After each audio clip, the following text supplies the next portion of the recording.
दोस्तों, legal and legal में एक बार फिर से आपका स्वागत है।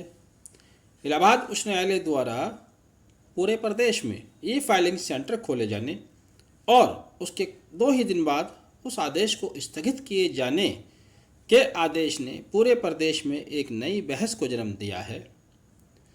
बहस इसलिए भी महत्व रखती है कि इलाहाबाद उच्च न्यायालय द्वारा जो आदेश जारी किया गया था वो उनकी अपनी इच्छा के अनुसार नहीं था, बल्कि माननीय सुप्रीम कोर्ट के chief justice doctor D.Y.. Chandrachud द्वारा एक सख्त तल्ख टिप्पणी करने के बाद, या यूँ कहिए कि इलाहाबाद उच्च न्यायालय को सीधे सीधे डांट लगाने के बाद इलाहाबाद उच्च न्यायालय द्वारा ये आदेश दिया गया था।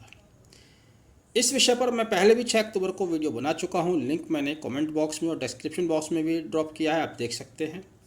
हुआ क्या था, पहले हम उसके इतिहास में चले जाते हैं, तब आगे चर्चा करेंगे। दरअसल 15 सितंबर को इलाहाबाद उच्च न्यायालय के समक्ष एक रिट पिटीशन पर सुनवाई चल रही थी। रिट पिटीशन नंबर 351/2023 सर्वेश महातुर बनाम registrar general Punjab and Haryana high court, जिसमें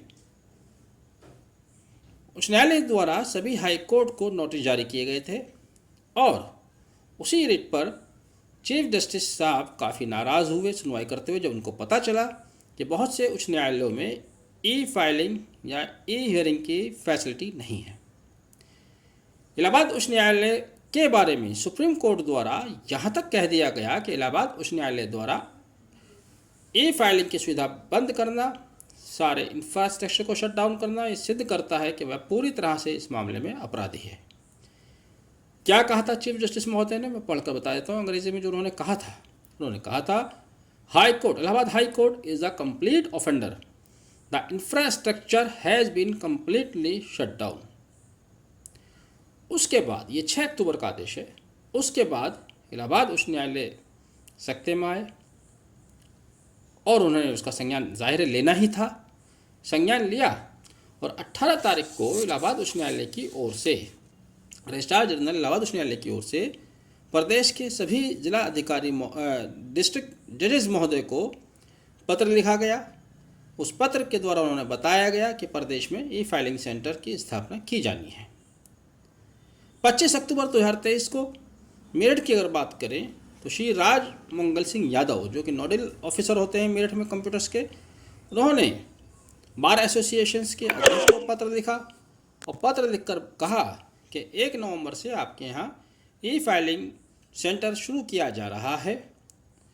लेकिन 25 अक्टूबर के तीसरे ही दिन 28 अक्टूबर को रजिस्ट्रार जनरल इलाहाबाद उच्च न्यायालय द्वारा एक और पत्र जारी किया जाता है, जिसमें वे अपने 25/10 के आदेश को स्थगित करने की सूचना देते हैं। यहाँ पर यह भी उल्लेखनीय है, सुप्रीम कोर्ट ने यह तक कहा था, चीफ जस्टिस महोदय ने यह तक कहा था कि केंद्र सरकार द्वारा 7,100 करोड़ रुपया ई सेंटर्स के लिए जारी किया गया है, खर्च किया गया है, उसके बावजूद भी आप इस पैसे का इस्तेमाल नहीं कर रहे हैं।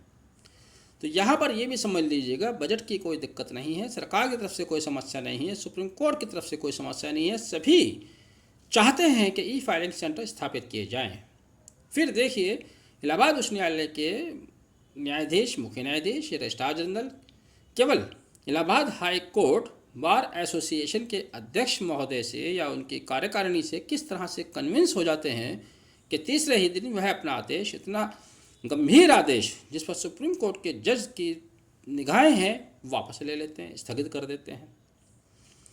अब इसी को लेकर एक नए टकराव, एक नई बहस की शुरुआत होने जा रही है। अभी पिछले महीने हड़ताल थी 1 महीना, अब आगे फिर हड़ताल का दौर शुरू होने वाला है, ऐसा लग रहा है।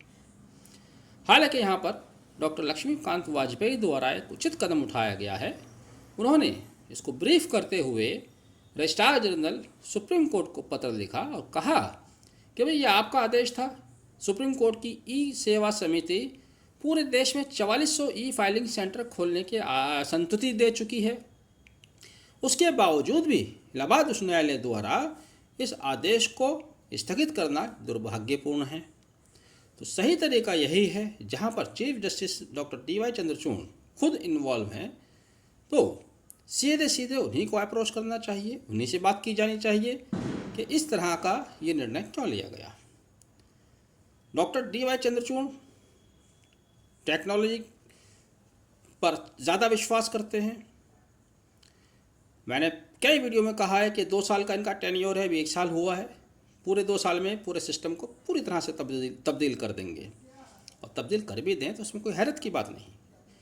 इंटरनेट क्रांति भारत में आए इस सदी का लगभग चौथाई हिस्सा बीत चुका है, उसके बावजूद भी हम समय के साथ चलने के लिए तैयार नहीं हैं, पुराने ही सिस्टम पर बने रहना चाहते हैं। ये दुर्भाग्यपूर्ण है।